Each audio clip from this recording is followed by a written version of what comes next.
માવડી over react બહુ કરે. Over react એટલે આશ્ચર્યચકિત બહુ થઈ જાય. બિચારો એક તો ટિફિનનું ડબલું લઈને સાંજે સવારનો આમ કામે વી ગયો હોય, રવિવારે જ રજા આવે. આપણે કોઈ દી 1 થી 4 આપણે નહીં સૂતા હોય રવિવાર સુધી, અહીંયા સુઈ જાય, અહીં કાંઈ વાંધો નહીં. માથું બહુ સીડ્યું પણ ઝાઝુ હુઈને સીડ્યું છે. 8 વાગે ટિફિનનું ડબલું લઈને વિયો જાય, ઠાયકો પાયકો ગામને ગોળિયું પાતો પાતો ઘેરે આવે, બેરડોલ દબાવે, દરવાજો ખુલે, હામાં ભોળી ભવાનીમાં હોય. આવી ગયા તો ક્યાં જાહે આ? તો હું છે ઉંબરામાં ઊભી છો તો? મારે આજે એક વાત કરવી છે. પણ હું વાત કરવી?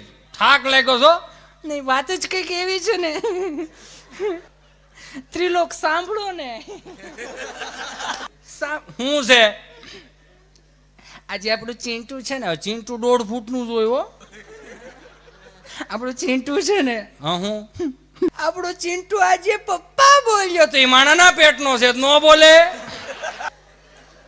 બકરીનું બચ્ચું બે બે કરે, કૂતરાનું બચ્ચું વાવ વાવ કરે. આ તો માણાનો દીકરો છે. આજને જ કાલ બોલતા શીખે, એમાં ઓવરિયક શું છે એટલું બધું?